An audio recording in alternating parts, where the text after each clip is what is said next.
Good afternoon, students of class 5. I hope all of you are fine and have already received the syllabus and the timetable for the forthcoming unit test 2. So I am sure you will be very busy preparing yourself for the test. See that all of you are learning well according to the syllabus. Go through the lessons. We have only one more lesson to be completed in English grammar. Up to that, lesson 22 you will be getting for the exam, for the unit test. So today I shall continue with the explanation of the part lesson 21, subject verb agreement. I hope all of you have watched and followed the first video which I sent you in the previous class, and today we shall have the second part to see the explanation of it. We have already reached the up to 9 points we have completed. We shall continue with the 10th point.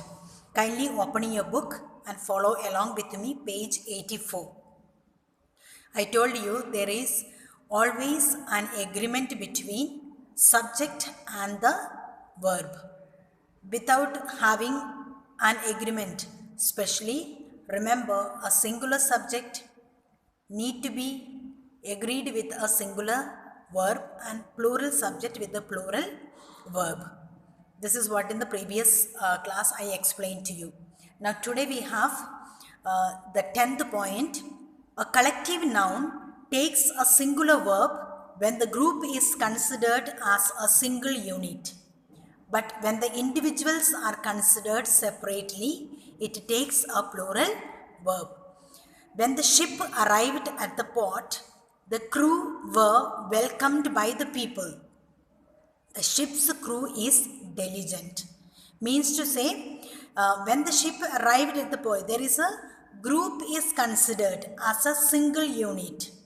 Now, the crew or people, crew itself is a collective noun. So, when it is considered as a single unit and the individuals are considered separately, it takes a plural verb. That's why the ship's crew is diligent.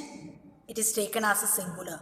But when it is taken as a group, when the ship arrived at the port, the crew were welcomed by the people. Crew is a group of people. So, when it is taken as a single unit, it is a singular. But when it is taken as a group, it is a plural. When we use none of with an uncountable noun, the verb is in the singular form. So now uncountable noun, the verb is in the singular form. None of the work was finished. So uncountable noun is here work and was is the verb. So we use this as uncountable noun as a singular. Now uncountable noun is work and was finished. It is in the singular noun. When we use none of with a plural noun or a pronoun or a singular noun referring to a group or things, you can use either a singular or a plural verb. So when we use none of with a plural noun, so none of the buses is or are going to Haridwar. So none, when it is used, buses plural, is or are going to Haridwar. Now either we can use a singular or we can use as a plural when we use the word none. Plural form buses, singular or plural verb, that is or are. So none of the buses is or none of the buses are when it comes to the word none when we use it. Number 13, when the plural noun is a proper name for some single object, the verb is singular. So proper noun for a single object, the verb is singular. For example, the Arabian Nights is an interesting book. It is a single object with a proper name. India is a democratic country. So India is taken as a single here, and just to mention India, when we say it is the entire India means it becomes a plural, but here single object verb is a singular. We are speaking about the Arabian Nights in an interesting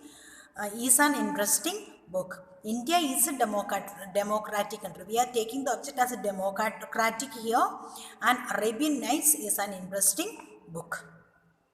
Plural forms take a singular verb when they are used to indicate a sum or unit. So example, 100 rupees is too much for this pen. 100 rupees, when we say it is a plural. But here, when it is indicated a sum or a unit, it's only one unit, then it becomes a singular. So that's why it is written 100 rupees is too much for this pen. So these are the few points that we have to keep in mind when we have making sentences or when we are conversing with somebody.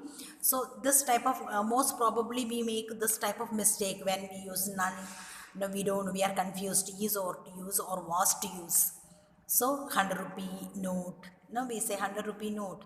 100 rupees when it comes to the plural, what we are supposed to be using. So this you have to go through this many times, then only it will register in your mind.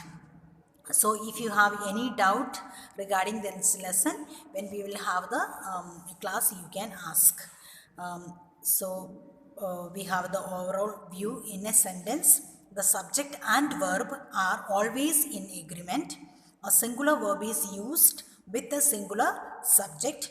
When the subject is plural, the verb is also plural.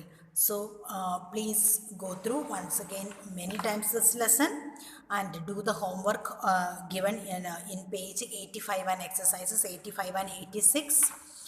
Thereafter, in the next class, I will be giving you the PDF for the solved answers. But before that, you yourself will solve. Already the first one I have already sent to you in your classroom.